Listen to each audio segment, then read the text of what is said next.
You and I are about to do a process that I call the yearly audit. I'm going to walk you through 7 questions that will help you audit the last 12 months of your life. Because here's the truth. You already know what's going to create the best year of your life. You have a deeply personal, extremely wise, and deadly accurate set of directions that lead you to the simple things that you can do more of, the things you need to do less of, that will help you create the best year of your life. So you ready for the lessons? Okay. Hey, it's your friend Mel Robbins, and welcome to the Mel Robbins podcast. I am thrilled that you picked this particular episode to listen to because you and I are about to do a process that I call the yearly audit. It is something that my husband and I have done for 20 years. We now do it with our kids. It is a game changer. And I first talked about this a year ago on the podcast. More than 1 million of you did an annual audit. You loved it. You loved how empowered you feel. We are going to do it again. And if you're brand new and this is the first episode that you've ever listened to the Mel Robbins podcast, let me tell you something. You have picked a winner. I want to welcome you to the Mel Robbins podcast family. I love that you're here for this because you know what this tells me? It tells me you're the kind of person that not only values your time, but you want to make next year one of the best years of your life. And what we're going to do today is I'm going to walk you through 7 questions that will help you audit the last 12 months of your life. Because one of the things that I've noticed over the years is that everybody makes the same mistake.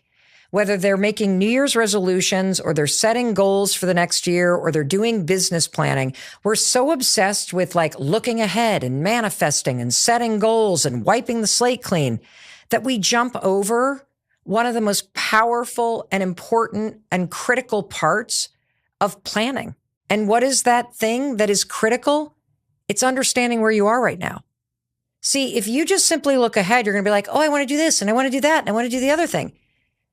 But you're missing all the wisdom from the last 12 months. In fact, I guarantee you, because I'm going to prove it to you, when I ask you these 7 questions, you don't even remember 95% of the things that happened in the last 12 months. Me either. This process is going to help you review what happened and all the experiences, the highs, the lows, the lessons, the wins, the losses. And we're going to pull it all together and you're going to go, oh my gosh, wow. And from that place, you're going to be able to create a set of directions for how you make your next year the single best year of your life. And this is important because it's personal. It's personal what's going to make your next year one of the best years of your life. And I'm not going to allow you to make that mistake of not taking a beat and tapping the brakes and spending the time digging into what your own life has to teach you about what will make for the best year of your life, because you don't know right now. In fact, you don't even know where you are because you're not present to everything that's happened to you in the past 12 months.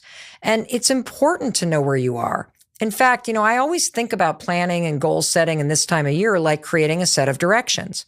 Have you ever had the experience where, you're trying to find a friend's house, right? And maybe you've never been there before and you're a little lost.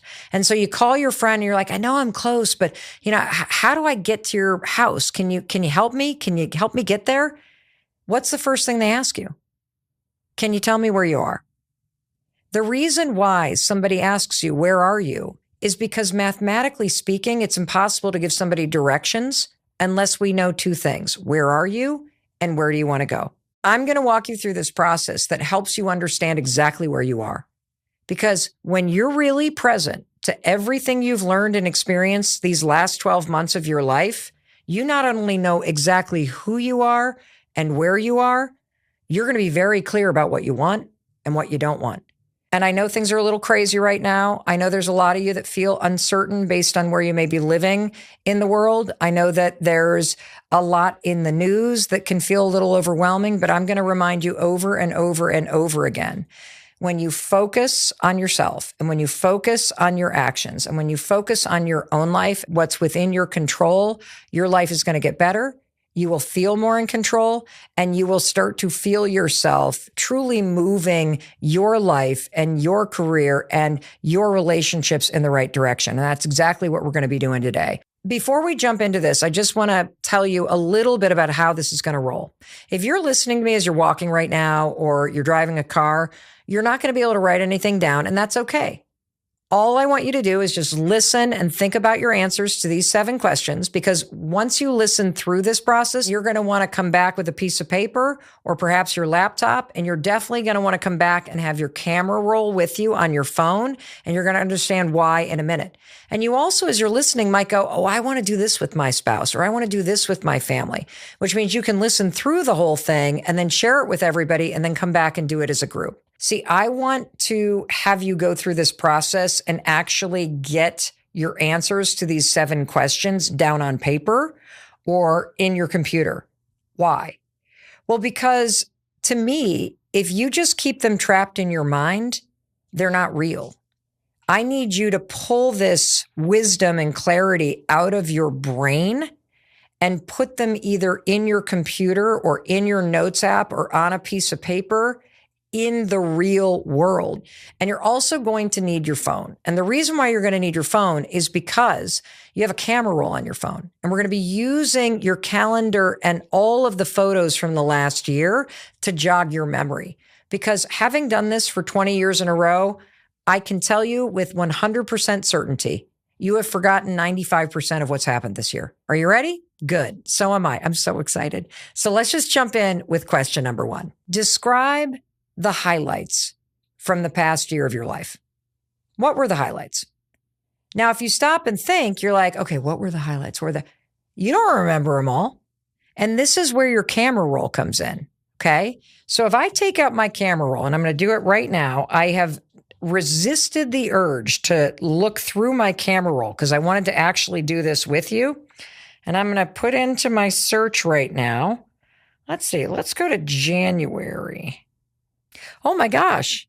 Like already. Wow. I started the year visiting my daughter in California. I completely there I am with my best friend from elementary school, Jody. There's a photo of us. We're in Santa Monica. I completely forgot about that.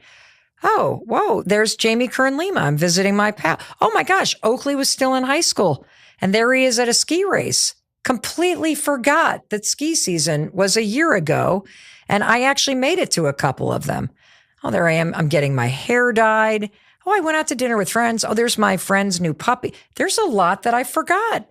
I forgot that, oh my gosh, my friend got a new puppy named Honey. She's now like the size of a horse. I completely forgot that happened this year.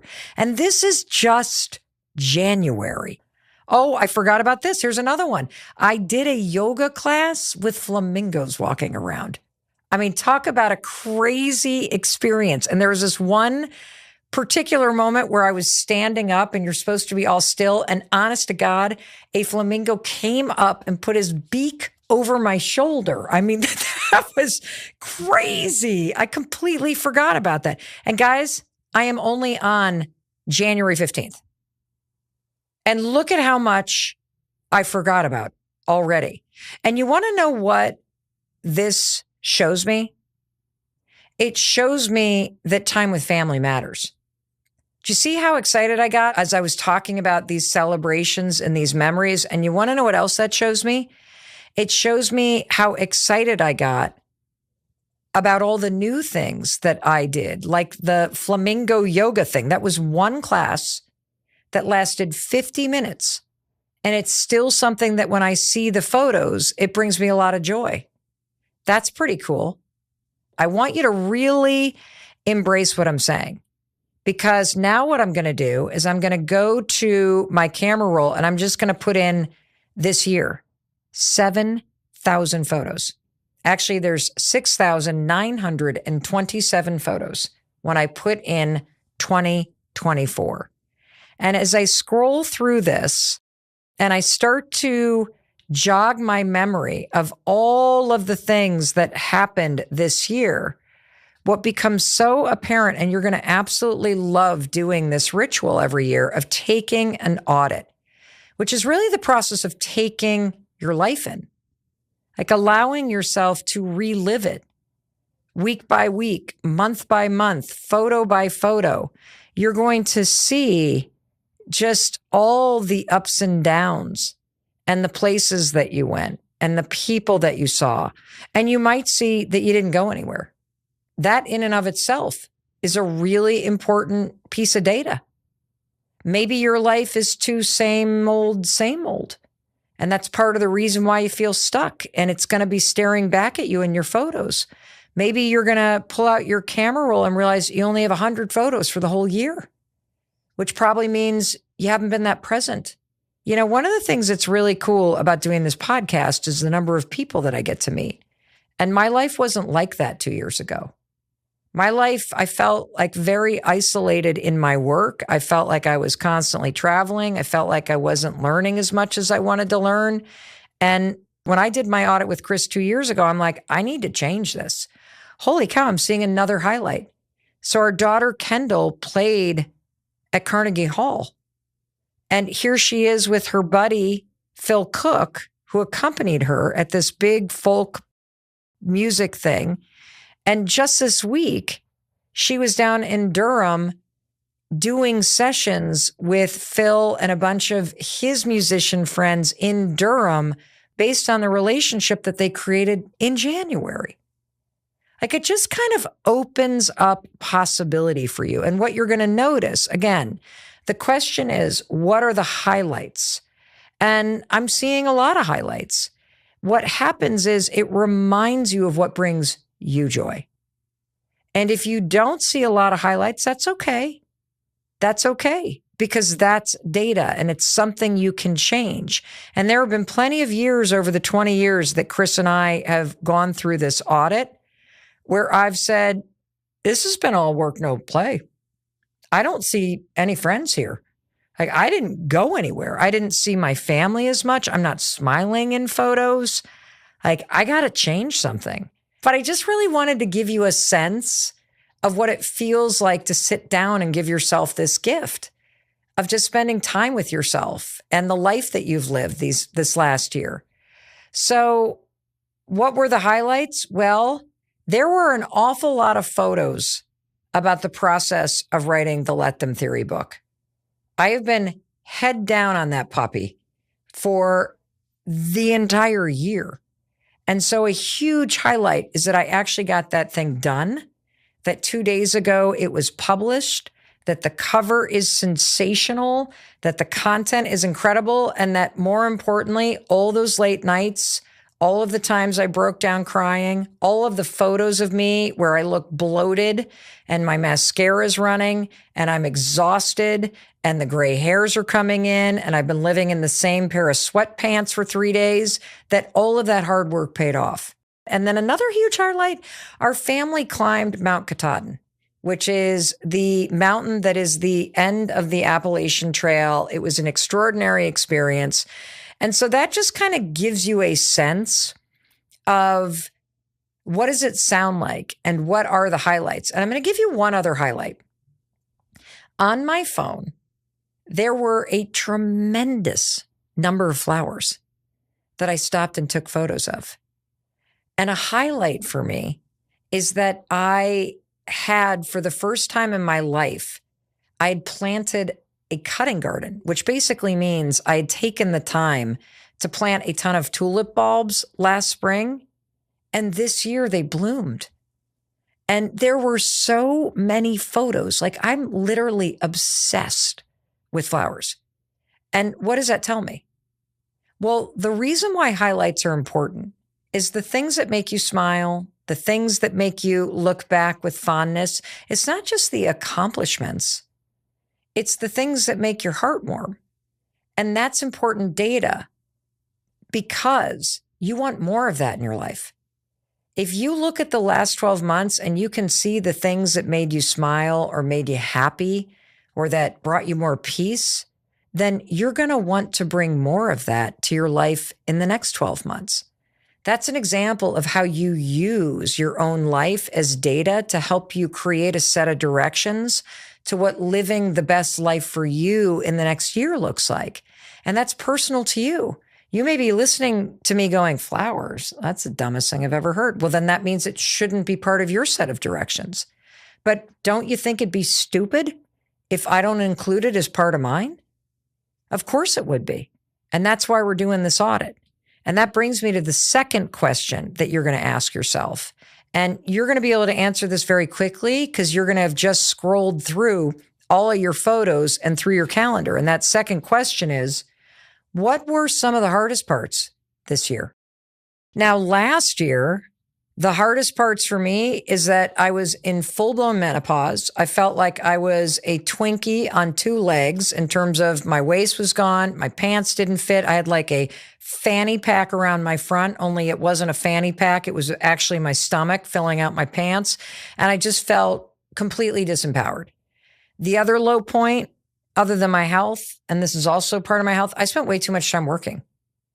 Like there were just, when I looked at the low points of 2023, oh my God, like I didn't see my friends at all. Every single photo was work. I didn't spend a lot of time with my parents, with my family. There weren't a lot of celebrations, and it was depressing. And when you ask yourself, what were the hardest parts of your year? It's okay that it makes you sad. It's okay to feel the feelings. You know, for me, one of the things that made me really sad is becoming an empty nester. Like, I don't even like that term. I prefer the term bird launcher because the fact is once they fly away, they tend to fly back and they need more money and they have problems they need help with. And I love that. It's a sign that they need you and that they trust you. But it is kind of sad. It's sad to not have the energy in the house. It's sad to not have all the kids coming over after school and to have to be kind of quiet. Another really hard part, my dad had to have surgery. It's very unexpected. And it's also been hard to see that in the wake of the surgery, which was just a back surgery, it went well. I know you're going to ask, so I'm just going to tell you it went really well. But the recovery, it's kind of a long road. And he's can't do a lot of the things that brings him joy. So he's grumpy. My mom's kind of grumpy about it. You know, it's not the easiest thing to see your parents getting a little bit older. And so that was a really hard part. Another hard part, not going to lie to you, right in the let them theory.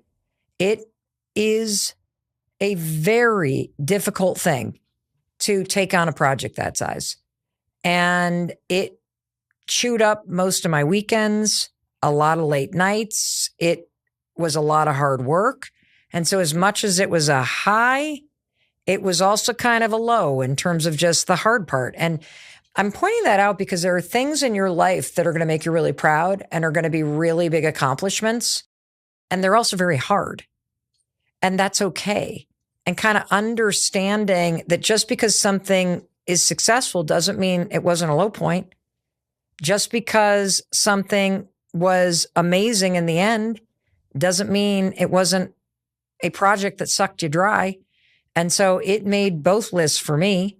The other thing that was very difficult for me is our daughter Sawyer went through the most painful and devastating breakup of her life. And she was profoundly depressed and heartbroken. And it is extremely difficult to watch somebody that you love process something like that because you can't fix it for them.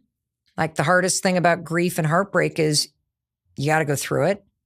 It was also very hard to watch our son Oak apply to a bunch of colleges and just get no from the 3 top schools he was interested in.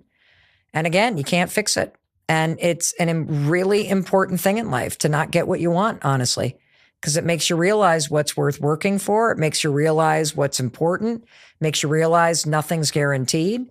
And Kendall had a very hard year too at points where she was just very down on herself and questioning whether or not being in the music industry was something she was ever going to be successful at. And yet again, do you see the lesson life is teaching me?